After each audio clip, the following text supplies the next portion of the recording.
Boa tarde, gente. Tudo bem? Então, quando a gente decidiu falar sobre alimentação do futuro, existiam diversas abordagens que a gente podia dar, mas a gente decidiu fazer esse recorte especificamente por alguns motivos. A ONU projeta que até 2050 a população mundial vai chegar a 10 bilhões de pessoas, a quase 10 bilhões de pessoas. E hoje a maioria das pessoas se alimentam com proteína animal, principalmente quando a gente fala do Ocidente. Isso gera algumas implicações ambientais que são muito complicadas. Só a criação de gado ela é responsável por uma emissão de gás carbônico na atmosfera maior do que toda a indústria do transporte juntos. Para você produzir 1 quilo de carne vermelha, você gasta entre 15 mil e 18 mil litros de água, enquanto que para produzir 1 quilo de grão, por exemplo, o feijão, você gasta em torno de 1.000 litros de água, ou seja, 15 vezes menos. Além disso, a criação de gado ela é uma das principais responsáveis por todo o desmatamento que está acontecendo na floresta amazônica. Então, são diversos problemas e isso traz para a gente duas grandes questões. A primeira é como que a gente vai fazer para alimentar essa população que até 2050 deve chegar a quase 10 bilhões de pessoas, e a estimativa é que a gente vai precisar aumentar em 50% a produção de alimento até lá para suprir toda essa demanda. E a segunda questão é como é que a gente faz para lidar com os impactos ambientais que o nosso consumo de hoje está gerando no meio ambiente. E aí a gente decidiu esse recorte, a gente convidou o Luiz, o Gustavo para vir aqui, aliás, mais uma vez eu agradeço a presença dos dois. E aí eu estava passeando com a minha cachorra na praça, e aí eu olhei assim, na banca do jornal a capa da National Geographic. Acho que não vai dar para todo mundo ver, mas está aqui, a capa da National Geographic de novembro, está falando justamente o futuro da comida, de insetos à carne vegana, o menu para um mundo superpopuloso. Então, assim, para começar falando sobre esse menu, né, do futuro, eu vou passar a palavra para o Gustavo. Obrigado aí pela presença dos dois mais uma vez. Obrigado. Pessoal, vou levantar um pouquinho, porque eu não sei falar sentado. Levanta, vai. É bom também que está depois do almoço, a gente precisa dar uma animada de novo. Antes de eu começar, deixa eu pegar o passador de slide, que talvez funcione, vamos ver aqui. Ouvi dizer que está um desafio aí. Antes de eu começar, eu acho que todo mundo estava aqui de manhã, né? A gente falou bastante sobre os cenários e de como o futuro teria sido projetado. E uma coisa que isso sempre me deixa curioso nesse aspecto é que a gente sempre faz uma análise da tecnologia, mas muitas vezes se esquece de outros aspectos. Então, quando a gente olha para esses filmes, né, que projetavam o futuro, que diziam de robôs, que falavam sobre essas coisas que agora a gente está checando se aconteceram ou não, muitos desses filmes passam num cenário apocalíptico. Eles passam num cenário onde, para criar essas tecnologias, o mundo foi destruído. Eles passam num cenário onde a gente precisou deixar o planeta Terra. E eu não sei exatamente se essas tecnologias, a robótica, o ciborgue, elas estão realmente sendo entregues, mas a destruição do planeta com certeza está. Então, um fato sobre esses filmes é que a gente avança rapidamente para a destruição do nosso planeta. E por isso, e aí tem um aspecto muito legal disso, né? Nós, como seres humanos, somos muito maleáveis e somos muito adaptativos, né? E a gente está se adaptando a isso também. Então, agora, quando a gente olha para esse movimento na indústria de alimentação, eu chamo assim porque é isso mesmo. Esse não é um movimento que está desafiando a indústria de alimentação, mas é um movimento interno da indústria de alimentação. As empresas de carne estão pensando como a gente pode entregar o nosso produto de uma forma melhor e mais eficiente. As empresas de leite estão pensando a mesma coisa. E as empresas que trabalham com proteína animal em geral. Então, eu acho que essa é a visão que a gente pode ter aqui, né? Hoje, mais cedo, também falaram tudo que surge depois que a gente nasce é considerado como antinatural e errado.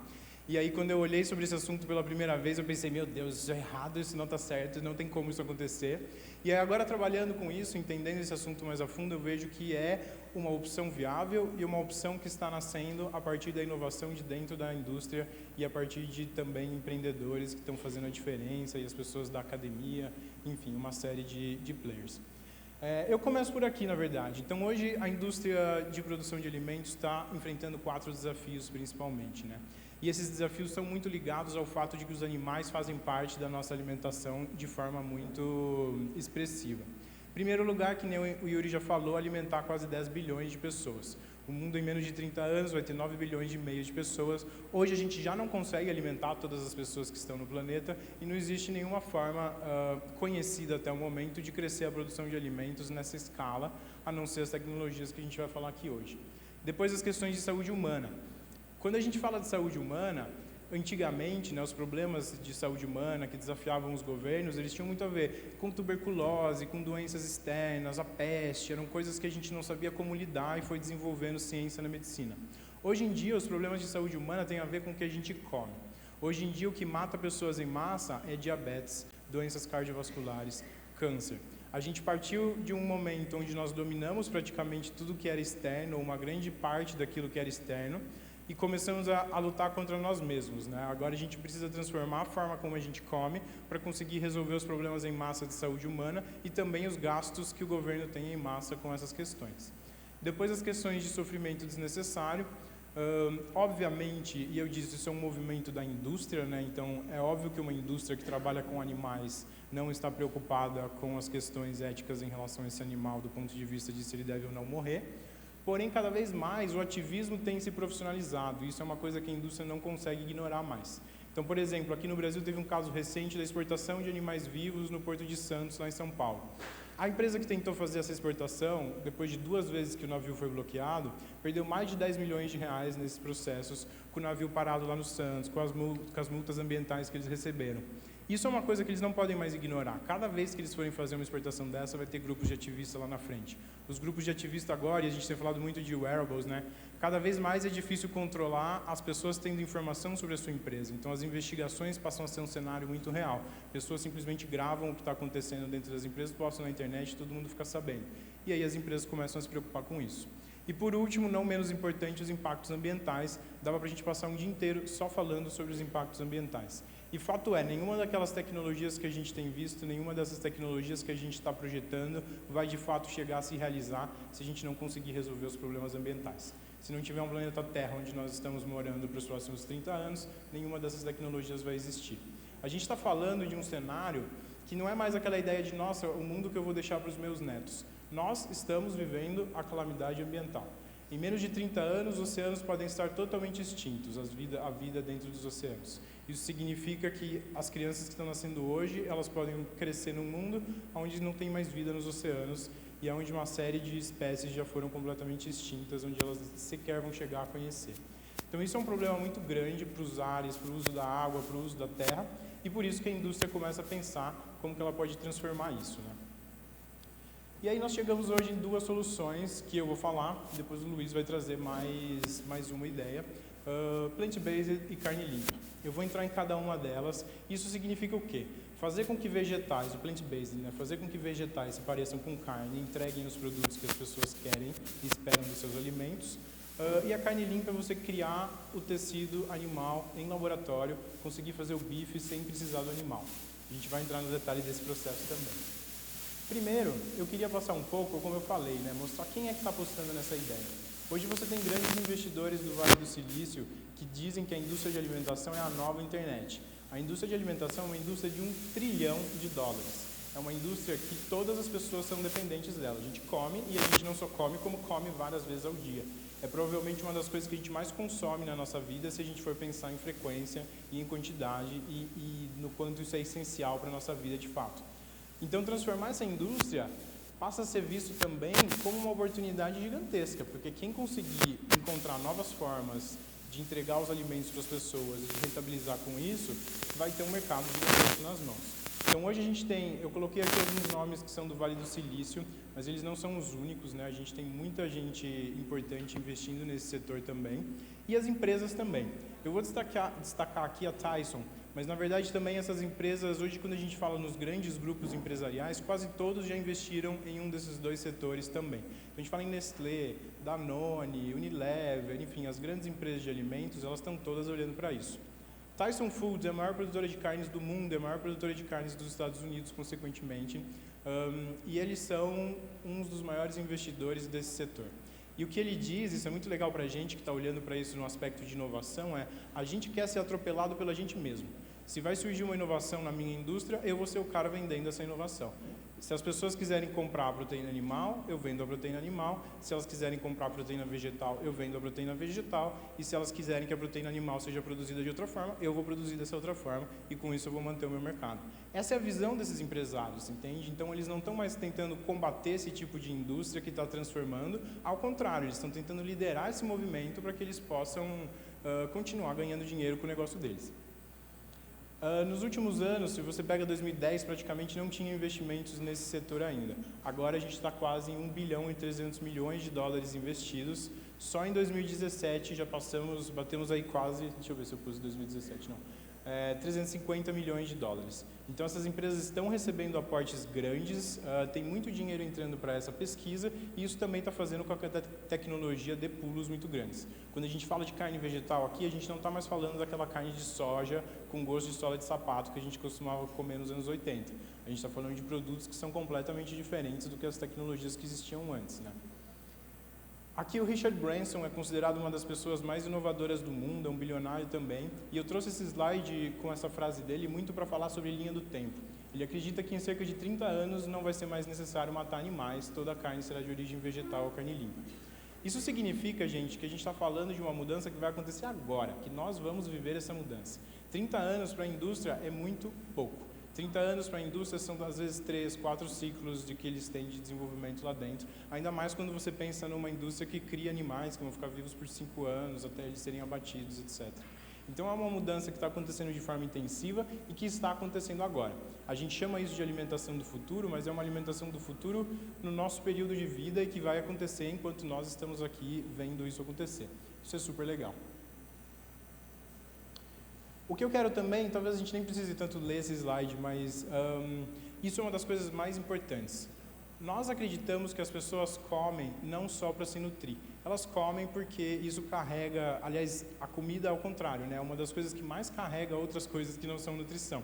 Então tem a cultura, tem a representação geográfica, né? Tem aquela cidade que se representa com determinado prato. Hoje aqui estavam servindo um prato que chamava, acho que virado carioca, alguma coisa do tipo. As cidades se representam, tem cidades que representam pelo acarajé, pela moqueca. A comida é a nossa cultura, a comida é a nossa família, a comida é aquela receita que a nossa avó fazia. E nós acreditamos que as pessoas não vão trocar essa comida, por exemplo, por uma pílula só para ser mais sustentável. Assim como a Ale falou, né, as pessoas compram a roupa porque a roupa é bonita, por mais que seja sustentável, se for feia elas não compram. Com a comida é a mesma coisa, não adianta simplesmente ser mais ético e mais sustentável. Se não for exatamente o que as pessoas estavam esperando da comida, elas não vão comprar. E é por isso que agora a gente começa a copiar a comida e tentar fazer com que outros ingredientes entreguem os mesmos tipos de produto, muito para poder mudar o consumo das pessoas em massa de fato. Entrando um pouco nessas soluções tecnológicas, né? Eu coloquei aqui um vídeo, vamos ver se eu consigo dar play.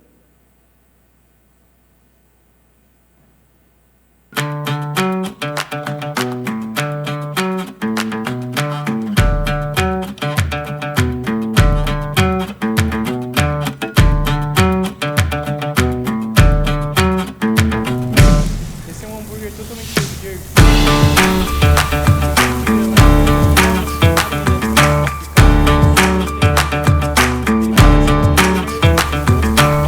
Ele tem cheiro de hambúrguer, e você morde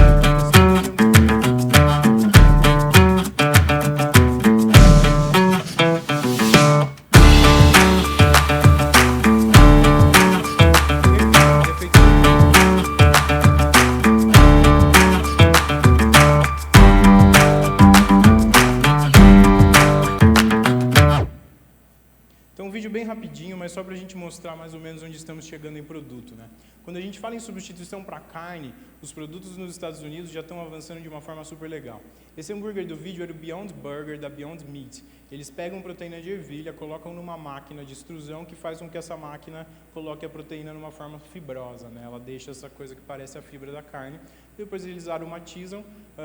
A parte do sangue é feita com extrato de beterraba e eles conseguem entregar esse produto que tem o mesmo cheiro, que tem o mesmo sabor, que tem o mesmo gosto e já está à venda nos supermercados dos Estados Unidos. Inclusive a Beef Point, que é a maior mídia do setor de pecuária aqui do Brasil, fez uma reportagem esses dias mostrando que o Beyond Meat, né, que o Beyond Burger está vendendo mais do que os hambúrgueres de carne nos lugares onde ele é colocado. E é muito por causa dessa tese. Você tem um produto no supermercado que tem o mesmo gosto que o outro, que tem o mesmo cheiro que o outro, que tem a mesma aparência que o outro, mas é muito mais sustentável, não tem colesterol, não tem substâncias cancerígenas, não faz mal para a saúde, a pessoa compra porque faz sentido para ela comprar. E aí você deixa de precisar que essa pessoa faça uma grande mudança na ética dela, na cabeça dela para conseguir comer diferente. Ela pode simplesmente ir no supermercado e fazer uma decisão de compra que tem um impacto mais positivo para o meio ambiente e para ela mesma. Aqui do lado é um frango da Garden, também super parecido já com o frango, desculpa, vocês estão olhando aqui, obviamente. E em cima na figura é um atum, esse é um atum de sushi feito de tomate, então você corta as postas de tomate, deixa ele num processo de fermentação e ele forma esse atum de sushi, e embaixo um camarão. Essas empresas, elas são novas, elas estão surgindo há poucos anos, 3, 4 anos lá nos Estados Unidos, e logo começam a surgir essas soluções aqui no Brasil também, é muito parte do trabalho que a gente faz. Algumas delas, inclusive, já são financiadas com dinheiro de empresários brasileiros que ajudaram a patrocinar essas empresas a serem lançadas. Então, com certeza, essas soluções vão estar no Brasil bem rápido. Além da carne, a gente tem isso também para dairy, né, que são os derivados de leite, tanto o leite em si quanto os derivados. Essa primeira empresa é de um brasileiro que hoje mora na Europa. Vocês podem ver ali, tem queijo gorgonzola, tem queijo brie, tem queijo camembert, tem um cream cheese, e tudo isso é feito de leite vegetal. Eles simplesmente batem a castanha, o leite vegetal de castanha, e passam pelo exatamente o mesmo processo que você passaria o leite tradicional para fazer um queijo. Se quer fazer um gorgonzola, compra o fungo do gorgonzola, coloca no leite vegetal, faz o queijo da mesma forma e dá um queijo parecidíssimo com o que as pessoas estão acostumadas a comer. Do lado ali no meio, uma empresa do Rio de Janeiro que se chama Nomu, também faz leite de castanha. Isso é um queijo quente, um dos pratos que pra gente é meio comfort food, assim, eu não sei se vocês tinham isso de, às vezes em casa, você não tem o que fazer, você faz um queijo quente e você quer ver o seu queijo derretendo, você quer sentir aquele cheirinho de quando bate na grelha quente e fica aquele cheirinho de queijo queimado. E esse queijo reproduz todas essas características feitas a partir de castanha.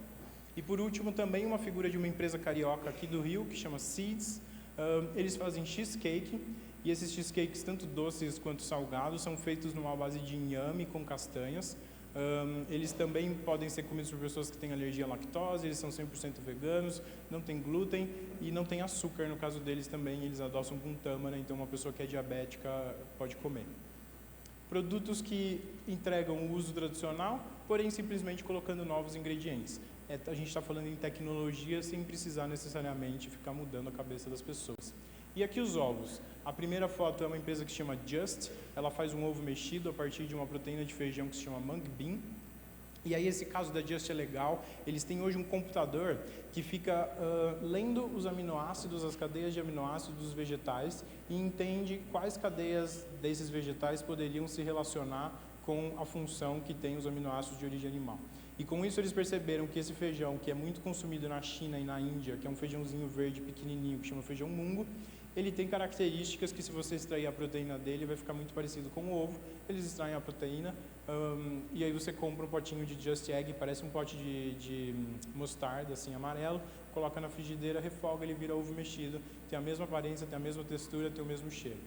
E do lado, inclusive uma foto que eu tirei num restaurante lá em São Paulo, que chama Vegan Co, é o virado paulista. E isso muito para relembrar como a gente precisa manter as tradições. O virado paulista é um prato típico de São Paulo, e essa é uma versão 100% vegana dele. Então tem linguiça, a linguiça vegetal, tem um ovo frito, e esse ovo frito é 100% de origem vegetal também. Eles fizeram lá no restaurante. No caso, eles montam as duas partes separadas e depois colocam juntas, mas já imita pelo menos a aparência desse produto. Isso tudo está acontecendo agora, gente. Então, o mais legal é que nós vamos experimentar essas novidades e nós vamos experimentar essas novidades logo.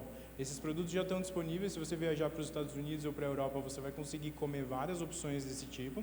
E em breve eles chegam no Brasil também, com os empresários que estão investindo nesse setor. Agora, carne limpa. Carne limpa parece uma coisa mais de ficção científica, né? Parece que a gente está falando de uma coisa completamente de outro mundo. Como que eu vou tirar a célula de um animal e fazer essa carne em laboratório sem precisar do animal? E o que eu quero dizer aqui é que óbvio que isso é uma coisa moderna, é uma coisa que vem da tecnologia, porém é uma ideia muito antiga, né? Então, em 1931, essa frase vocês vão ver na apresentação de absolutamente todas as pessoas que falarem sobre carne limpa. A gente foi fazer um painel em Brasília, a pedido do governo, para falar sobre isso. Eles convidaram 5 pessoas diferentes, todas usaram esse slide, ou com outra foto, enfim, mas a mesma frase. E o Churchill falava, a gente tem que escapar do absurdo que é criar um frango inteiro apenas para comer um peito ou asa. Essa necessidade do Churchill, obviamente, foi resolvida pela indústria. Então, hoje a indústria não desperdiça mais o resto dos animais. Só que exatamente essa necessidade de aproveitar essas coisas que tem gerado tantos problemas de saúde. Então, hoje, as carnes processadas, elas são colocadas pela Organização Mundial da Saúde na mesma categoria de produtos cancerígenos que o cigarro e o amianto. Então, de acordo com a Organização Mundial da Saúde, uma carne processada pode ser tão cancerígena quanto fumar, ou quanto manipular amianto, que é uma coisa que eu espero que ninguém aqui esteja fazendo. E isso muito porque a gente tem que comer os intestinos, as patas, as cabeças e todas essas coisas que são necessárias para a gente poder rentabilizar a operação, e aí coloca um monte de química para isso tudo não estragar, e aí essas químicas fazem mal para a gente também. Então agora é esse desafio reinventado. Como a gente produz exatamente a carne que a gente quer, exatamente no lugar que a gente quer e sem ter um uso intensivo de recursos. Esse é o processo. Parece uma coisa de outro mundo, mas na verdade esse processo foi patenteado em 1999, para vocês terem uma ideia de quando essa pesquisa começou. Você tira a célula de um animal e essa célula pode ser coletada de uma pena, por exemplo, no caso de frango, ou ela pode ser tirada simplesmente de uma biópsia. Então, uma célula do tamanho de um grão de gergelim, assim, o animal não morre, não é maltratado. Coloca essa célula num bioreator, que é um ambiente onde ela vai ficar viva, e aí ela recebe exatamente os mesmos nutrientes que ela receberia se estivesse dentro do corpo do animal. Isso não é ciência de foguete, isso é exatamente o que a gente já faz, por exemplo, para fertilização in vitro, certo? Então, hoje a fertilização in vitro é exatamente isso, você tem um embrião que é feito fora do corpo de um animal e ele tem que receber os nutrientes ali para ficar vivo até ser implantado na vaca que vai gerir ele. Aqui é exatamente a mesma coisa, então a gente simplesmente dá os nutrientes para a célula, só que fora do corpo do animal. E aí vem o grande desafio, que é, a carne não é simplesmente um crescimento desorganizado de células, ela tem uma organização de tecidos, né? E aí você precisa transferir essas células para um segundo bioreator. Dentro desse segundo bioreator tem uma estrutura que se chama scaffolding. Scaffolding, em inglês, seria mais ou menos o que a gente chama de andaime. Então, é uma estrutura. E nessa estrutura vai ter adesão com diferentes tipos de célula. Então, uma parte dela vai aderir melhor nas células de gordura, uma parte delas adere melhor nas partes de músculo. E aí, quando você coloca as células ali, elas grudam em lugares diferentes dessa estrutura e crescem de forma organizada. No final das contas, você tem um produto final que é idêntico à carne. É carne, é feito de células de boi, tem o mesmo gosto, obviamente, tudo a mesma textura, porém ela foi feita sem a necessidade de você matar um animal, ela é feita em laboratório. Isso é muito importante porque hoje a indisponibilidade de alimentos, ela também se dá muito por causa da pecuária.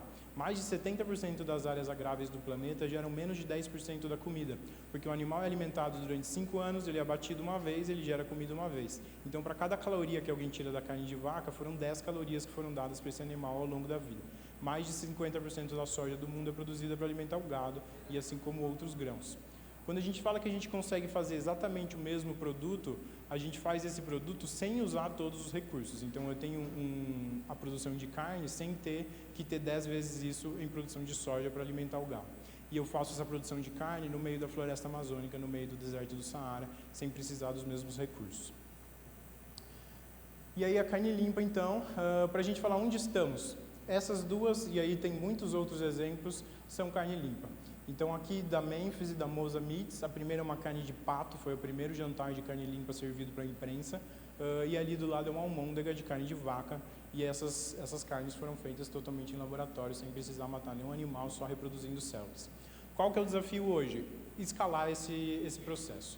E é muito legal, porque isso faz com que várias indústrias estejam nascendo assim, né? Então, a partir de agora, essa indústria de bioreatores passa a ser uma coisa relevante, a indústria que cria o meio nutritivo passa a ser uma coisa nova e relevante, a indústria de scaffolding, hoje é a única empresa brasileira trabalhando no setor de carne limpa, de pesquisadoras, são 5 pesquisadoras mulheres, que é uma coisa super legal, e elas montaram uma empresa para fazer scaffolding, elas estão vendendo scaffolding e elas estão trabalhando nessa pesquisa a partir disso. Então, são várias indústrias novas que se abrem ao mesmo tempo que uma indústria está tentando se transformar, o que também mostra que tem muita oportunidade associada a isso. Esse vídeo é um pouco longo, então, bom, mas eu acho que tem mais 4 minutos aqui ou não? Então não, tá bom. Eu vou deixar aqui depois na apresentação vocês veem, mas só um spoiler desse vídeo, é um vídeo legal de uma empresa que chama Just. Eles coletaram a célula de um frango específico que eles batizaram de IAN, e aí eles fizeram, essas células reproduziram em laboratório e serviram um jantar onde todo mundo está comendo IAN e o IAN está vivo ao lado deles. E aí o vídeo é sobre isso, eles estão comendo nuggets do IAN e o IAN está andando ao lado deles vivo. Tempo esgotado, já estou acabando aqui. Oi? É de uma empresa chamada Just, se vocês colocarem, põe em Clean Meat Just. Mas eu acho que essa apresentação vai circular, eu deixei na apresentação, não, é 5 minutos, ele é um videozinho longo. E aí então só sobre o The Good Food Institute, que é onde eu trabalho, só para a gente finalizar, né? Nós somos uma organização sem fins lucrativos e a gente trabalha para desenvolver esse mercado, ajudando todas essas indústrias, né? E o nosso trabalho vai desde ciência e tecnologia, então ter polos de ciência, ajudar as empresas a avançarem com a ciência. A gente tem centros de pesquisa dentro de grandes universidades e a gente tem parcerias também para financiar essa pesquisa. Nós trabalhamos com inovação, que é ajudar os empreendedores a abrirem empresas, a serem financiados, a serem acelerados. Com engajamento corporativo, que é dar consultoria para as grandes empresas, então nós estamos dando essa consultoria para a Tyson conseguir se adaptar nesse mercado, e aqui no Brasil a mesma coisa, então já em contato com praticamente todas as grandes empresas daqui, para a gente conseguir também trazer esse trabalho para o Brasil.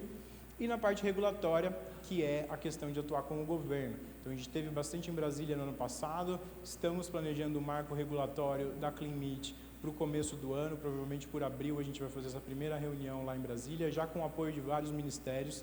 Então também a Brasília tem se movido muito a favor de aceitar esse movimento e de ver isso como uma oportunidade incrível para desenvolver ainda mais o negócio da pecuária no Brasil.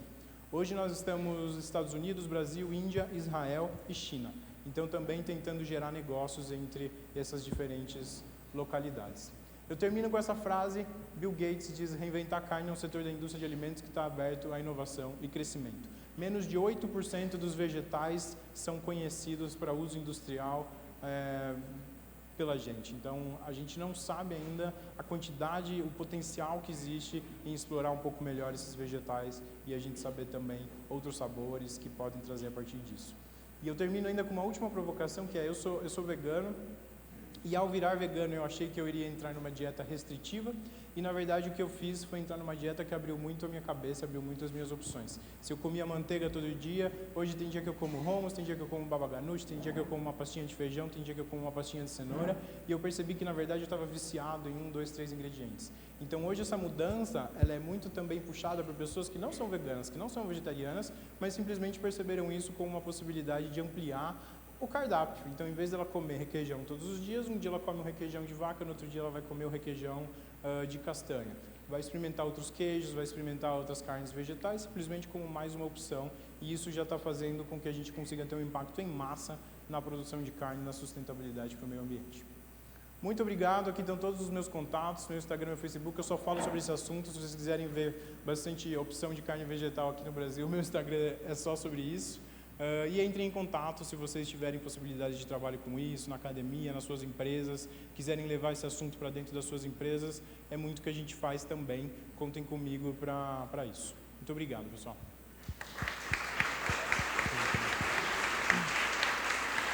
Obrigado, Gustavo. Só esqueceu de falar a minha pastinha preferida, que é de tofu com ervas finas, mas tudo bem. Luiz, diga lá. Oi, pessoal, boa tarde. Só me dá uma licencinha, que eu esqueci aqui o que eu ia usar e está aqui do lado.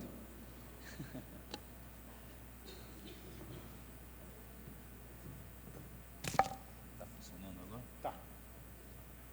Sacanagem com o pessoal de manhã, hein? Porque agora parece que está funcionando certinho.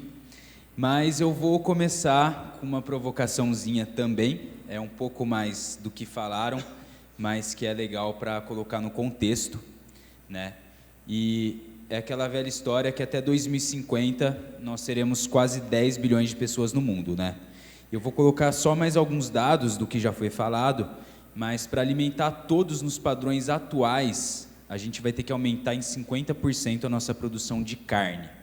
E daí para isso, teremos que aumentar a nossa produção agrícola em 70%, porque hoje mais ou menos 75%, né, de todos os grãos produzidos no mundo, eles vão para alimentação animal. Então, pode haver um colapso na produção mundial de alimentos. Isso é uma coisa que é dita pela FAO e pela ONU, e eles também dizem algumas soluções possíveis, né? Então, nós precisamos de fontes alternativas de proteína. Tem as carnes limpas, as plant-based, mas quão mais alternativas podem ser essas fontes? Alguém tem alguma ideia? Acho que vocês já ouviram falar aqui um pouco do tema, mas eu estou falando de insetos, pessoal. Tem o Instituto de Pesquisa de Boston, o Lux, que eles projetam que até 2050, 1/6 de toda a proteína consumida no mundo pode vir de insetos. E daí a gente se pergunta, né? Por que insetos? Precisamos esperar até 2050? Não. Hoje, 1/3 da população mundial, mais ou menos 2 bilhões de pessoas, já se alimentam de insetos recorrentemente. E quando a gente pensa em insetos, a gente pensa em países como Ásia, né? Coreia, Tailândia, México, que tem os tacos, tequila na larva e tudo mais. Só que eu queria dar uma notícia para vocês. Todo mundo aqui, sem exceção, come inseto involuntariamente. É verdade. Primeiro, corantes, né? Tem alguns alimentos aí que tem corantes vermelhos e em algum desses alimentos esse corante é um besourinho que chama cochonilha e ele é esse besourinho amassado. Ah, tudo bem, eu não como nada com corante, mas então todo mundo aqui eu acho que come ou chocolate, ou toma café, ou come pão, arroz, macarrão. Tudo que vocês imaginarem, gente, que vem de produtos processados tem inseto no meio. É dito que um brasileiro normal ingere mais ou menos 1 quilo de insetos por ano, sem saber, e isso é liberado. A Anvisa tem algumas regulamentações que liberam para alimentos certos tipos de inseto. Se eu não me engano, no chocolate, para cada 100 gramas é permitido 75 partes de inseto.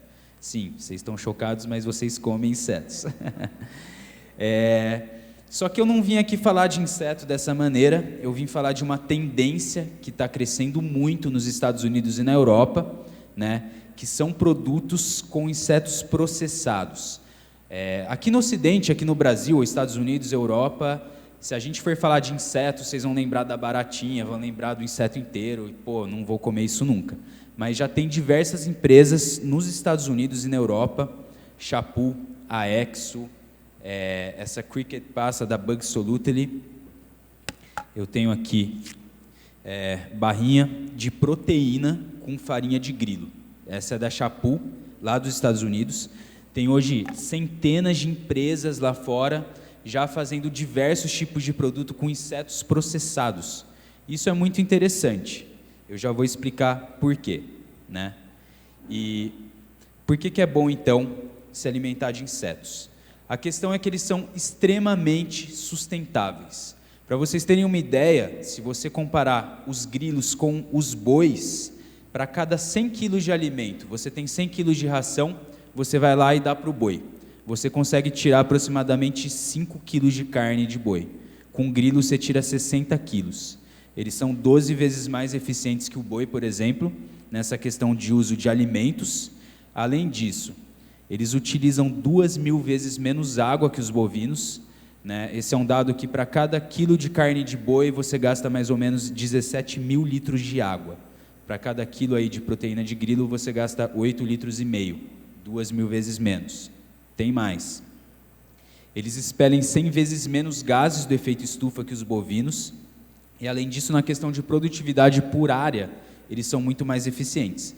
Esse dado aqui é de 2011, onde a produtividade de carne bovina no Brasil anual por hectare, que são 10.000 metros quadrados, era de 54 quilos.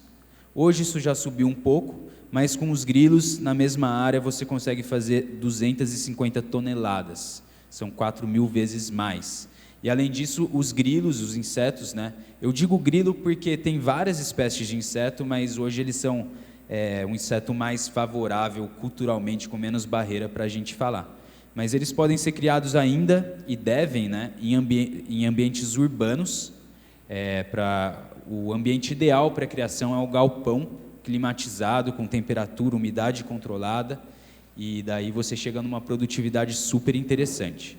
E além de tudo isso, os insetos são extremamente nutritivos. Pegando os grilos, por exemplo, eles têm aí de 65% a 70% de proteína de alto valor biológico, né? Ou seja, é uma fonte de proteína animal com os 9 aminoácidos essenciais, que são aqueles que o nosso corpo não faz. Então a gente tem que obter através da alimentação. São uma fonte completa de todos os aminoácidos. Além disso, eles têm muitas vitaminas e minerais. Os grilos, para vocês terem uma ideia, têm 12 vezes mais vitamina B12 que o salmão. Eles têm outras vitaminas também. Por exemplo, 4 grilinhos têm mais cálcio que um copo de leite. E eles têm gorduras boas, né? Ômegas 3 e ômega 6 nas proporções ideais. e além disso, eles têm muito ferro, muito zinco e são considerados um alimento pré-biótico. No exoesqueleto deles, eles têm a quitina, e essa quitina é considerada uma fibra insolúvel. Então, ela ainda auxilia no funcionamento do intestino. Eles são chamados de uma superfood. Tem mais ou menos isso que a gente enxerga. Os insetos são equivalentes nutricionalmente às outras carnes, né? Apesar de terem um pouco mais de proteína, serem muito mais sustentáveis, né? E além de tudo, além de serem sustentáveis, eles têm algumas vitaminas aí, minerais que não tem muito nas carnes tradicionais. Isso é mais para provocar. Aqui no Brasil vai demorar muito para isso acontecer, mas a gente enxerga aí um futuro um pouco mais próximo com as proteínas processadas, né? Então a gente pode pensar também, o inseto é sujo, né? Não é. A gente pode pegar o exemplo de antigamente, como eu lembro muito da minha mãe falando, não pode comer carne de porco, tem tênia, tem solitária, tem um monte de coisa, por quê? Porque o porco era criado no chiqueiro, naquelas condições sujas e tudo mais. E a gente tende a associar o inseto da mesma maneira, né? Como um animal que mora ali na sujeira e tudo mais, mas não. Igual o porco, que agora tem práticas sanitárias de criação e tudo mais, os insetos são a mesma coisa, né? Eles são também considerados com baixíssimo risco de transmissão de doenças, né? Às vezes temos os problemas de gripe aviária, gripe suína, esse tipo de coisa, mal da vaca louca. Os insetos também são muito distantes geneticamente do ser humano para passar algum tipo de doenças assim. Então, se você criar eles nas condições certinhas que eles precisam, por exemplo, essa aqui, eu esqueço toda hora que vocês olham aqui e eu estou olhando ali, né? Essa aqui é uma criação na Tailândia, ela não é muito tecnológica, é muito trabalho manual, e aqui é uma criação de grilos na França, né? E vocês podem ver que esse é um negócio que ainda está muito manual, né? O grilo ele ainda é meio que considerado uma commodity, mas com preço alto, né? O trabalho é manual, mas estão tendo vários estudos lá fora para mecanização, para melhoramento das criações, e isso vai ser uma tendência logo, logo. E essa é a intenção, é criar esses insetos nas condições sanitárias perfeitas, né, ideais, para não terem nenhum tipo de doença, nenhum tipo de contaminação. E daí tem só um problema, nem tudo é perfeito, né? Os insetos, em geral, eles têm substâncias semelhantes às substâncias que os frutos do mar, o camarão apresentam. Então, a única ressalva para se alimentar deles se você tem aí uma alergia a camarão ou a frutos do mar, não é recomendado comer, porque você pode ter uma alergia semelhante. Além disso, os insetos eles são naturalmente também isentos de glúten, de lactose, né? Mas tem esse pequeno detalhe. Daí, não é à toa que lá nos Estados Unidos esse mercado tem dobrado de tamanho a cada ano desde 2010, né? A gente pensa que isso é uma coisa do futuro, mas já está acontecendo. Esse Instituto de Pesquisa, o AirCluster, eles fizeram um estudo em 2016, eles projetam que até 2021 esse vai ser um mercado global de $1,5 bilhão. É um mercado já expressivo, com um crescimento de até 30 vezes para esse tipo de produto hoje, como barra de proteína, whey protein, cookies, granolas, o que vocês imaginarem aí com insetos, né? Então, agora resolveu não passar aqui. Lá em cima, é aqui.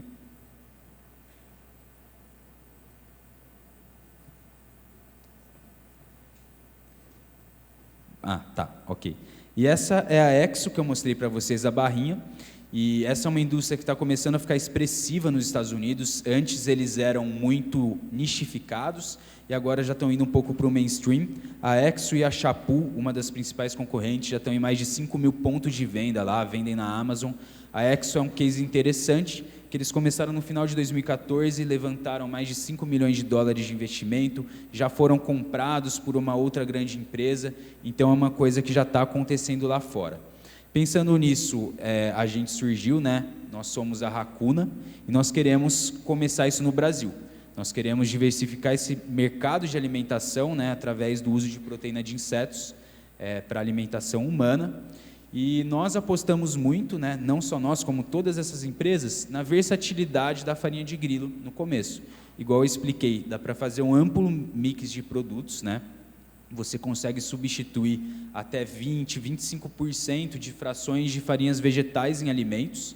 Então, você faz um macarrão, um pão, um bolo, um cookie, uma granola, onde tem ali uma farinha de trigo, você consegue substituir um pouco e fazer um alimento proteico e muito natural, muito saudável, né? O grilo desidratado ele pode ficar até 1 ano sem adição de conservantes.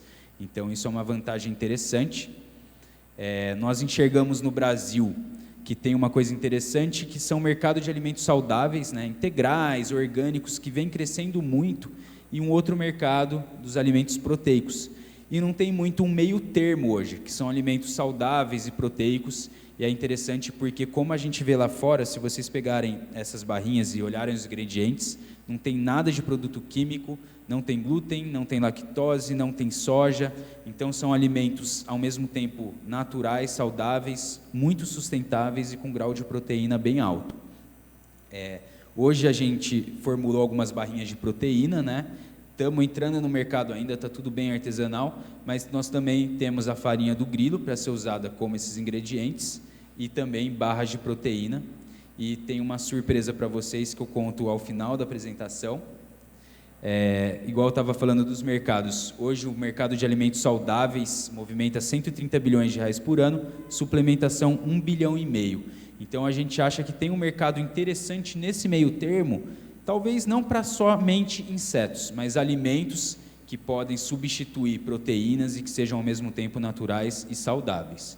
Também tem 2 milhões de pessoas mais ou menos no Brasil com alguma intolerância ao glúten, e mais ou menos 40% da população brasileira tem alguma intolerância à lactose. Então, tem atletas aí que querem consumir whey protein, se não for whey protein isolado, eles podem ter algum problema, então tem aí algumas alternativas para isso também. Então, nós somos a Racuna, eu sou o Luiz Felipe, agradeço muito a atenção de vocês, obrigado.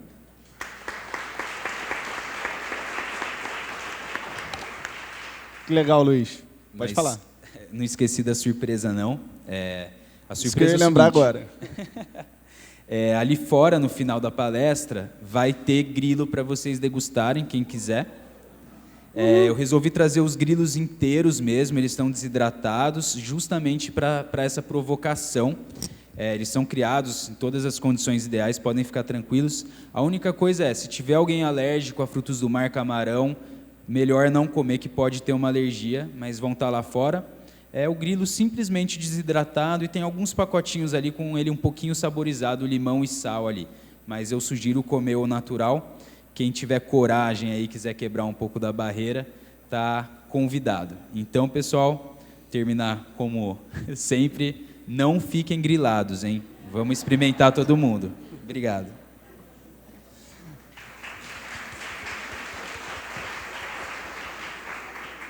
Maravilha, Luiz. Obrigado. Eu estou vendo que tem várias perguntas aqui, acho que é um assunto que gera bastante curiosidade para as pessoas. Eu vou começar com... Eu filtrei algumas perguntas aqui, eu vou começar para o Gustavo, para você, Gustavo, sobre a questão da carne produzida em laboratório. Como é que está a evolução em termos de produção e escalabilidade dessa carne produzida em laboratório? Eu já vi alguns dados, eu não sei exatamente, mas, sei lá, há 3 anos atrás, para você produzir um hambúrguer de 200 gramas, vamos supor, tá? Eu não sei, custava R$1 milhão. Hoje já está custando um hambúrguer de 200 gramas produzido em laboratório $30, né? Está tendo uma evolução exponencial nesse sentido, né? Então, essa é uma pergunta. E aí, sobre essa carne de laboratório também, quais são as implicações éticas e em questão de legislação também para essa carne? Tá bom. Tá funcionando? Oi. E se eu viajei nos dados, por favor, me corrija. Não, mas é isso mesmo, assim. Então, hoje, quando essas primeiras carnes foram feitas, elas custavam em torno de $8 mil, aquelas que eu coloquei uma foto. Então, um bifinho daquele, uma almôndega daquela, mais ou menos $8 mil. 2 anos depois, elas já estavam custando $800. Não é o suficiente ainda para a gente colocar no mercado e vender uma almôndega de $800, porém, em 2 anos, caiu mais de 10 vezes o custo. Isso é uma redução muito maior, por exemplo, do que o avanço da tecnologia. que reduzia pela metade o preço a cada 5 anos, alguma coisa nesse sentido. Então, é hoje uma das evoluções de preço mais promissoras que já se viu. Tem muito dinheiro sendo colocado nessa pesquisa. Alguns produtores vão começar a vender. Então, esse ano, inclusive, teve uma comercialização rápida de produtos de carne limpa durante um tempo lá na Holanda. Porém, uma tecnologia que ainda está sendo comercializada em restaurantes, etc., muito mais para a gente poder receber feedback de consumidor. Provavelmente 5 anos até esses produtos estarem no mercado de fato, 10 anos até ter paridade de custos. Isso parece muito tempo, mas quando a gente fala num ciclo de produção animal, 10 anos são 2 ciclos de produção de um boi. Então, é uma coisa que os produtores precisam começar a pensar agora, porque em 2 ciclos da produção deles, esses produtos já vão estar competindo com ele no mercado. E do ponto de vista de segurança? Legislação e ética também. Do ponto de vista de segurança, é muito promissor. Então, hoje, se a gente pensa todas essas doenças que tem do gado, toda a dificuldade de manejo, toda a dificuldade de você conseguir com que pequenos produtores espalhados pelo Brasil inteiro sigam boas práticas de abate e de não ter contaminação, isso tudo morre porque você está criando um produto numa fábrica. Não tem mais doença da vaca louca, não tem mais salmonela, não tem mais esse tipo de problema, certo? Do ponto de vista de legislação e das implicações éticas, é um assunto mais complexo. Hoje, quando a gente discutiu um pouco mais cedo sobre como a tecnologia, quando ela é criada, ela serve de plataforma e a gente não consegue prever tudo o que vai acontecer, né? Quando inventamos a internet, a gente não imaginava que um dia a internet ia fazer com que o Uber fosse criado e acabasse com o táxi. Então, era uma discussão que lá atrás isso não existia, né? Do ponto de vista de legislação, o ponto é, todas as empresas hoje estão comprometidas a fazer carne as it is. E aí, com isso, a regulação está andando de forma relativamente fácil, porque é o mesmo tipo de célula, não é geneticamente modificado, os governos estão discutindo a respeito, ainda não está regulado em nenhum país, mas Estados Unidos teve uma reunião grande da FDA com a USDA, que seria como a nossa Anvisa e MAPA, para decidirem como eles vão fazer a regulação, isso está avançando. Para carne, que será reproduzida como carne. Então, para isso, acho que não vai ter grandes problemas de regulamentação. Agora, a partir disso, você cria todo um mercado que a gente ainda não tem certeza de quais as implicações éticas e de como a gente vai fazer para regular. Então, suponha que alguém queira aplicar essa técnica com carne humana, por exemplo, tirar uma célula humana, reproduzir no laboratório e fazer um bife com célula da Beyoncé. É possível? A gente vai começar a ter um monte de implicações éticas que ninguém tem ideia do que ainda, certo? Então, isso é uma plataforma tecnológica e, como todas as plataformas tecnológicas, pode se desdobrar num milhão de coisas. Célula humana, mistura de célula de 2 tipos, 3 tipos, 4 tipos de animal, mistura do plant-based com a carne limpa, tem uma série de possibilidades no futuro. Nesse momento, está todo mundo comprometido em fazer carne do jeito que a gente conhece, exatamente com o mesmo tecido que a gente conhece, então essas implicações ainda não estão acontecendo. Vai ser uma discussão para talvez daqui 10 anos, alguma coisa nesse sentido. Então, hoje não é muito escalável, né? A carne produzida em laboratório para consumo. Ela ainda não foi escalada, mas com certeza é um processo escalável. Você acha que daqui a 10 anos... Não, com certeza. Assim, em menos de 5 anos a gente tem produto no mercado. Esse ano já teve algumas vendas, obviamente perdendo dinheiro para colocar em restaurante, etc. Então é um processo que a gente já sabe como fazer, já sabe como escalar. Está muito mais no sentido de redução de custo. Mas a gente também, isso ajuda bastante na parte de ciência, já existe um plano de como esse custo vai ser reduzido nos próximos 5 anos, os produtos estarem no mercado. E aí, a partir do momento em que isso der certo, a escala é 1000 vezes maior do que a escala de produção de carne. Você não precisa mais criar um animal e esperar 5 anos para abater ele. Você monta uma fábrica, 40 dias você solta a sua própria picanha, sem precisar de nenhum animal. Então, a escala é 1000 vezes maior do que a escala da indústria tradicional. Legal. Luiz, quando você estava falando lá, quando você falou todo mundo aqui come inseto, eu fiquei observando a cara de todo mundo assim, não, né? E eu também não imaginava que a gente comia inseto dessa forma, né? Em tantos produtos. E como que a gente faz para poder quebrar esse estigma, principalmente aqui no Ocidente, do consumo de inseto para alimentação? Eu acho justamente isso, né? Todo mundo come inseto sem saber. Então, por que pelo menos não experimentar para saber como é que é conscientemente, né?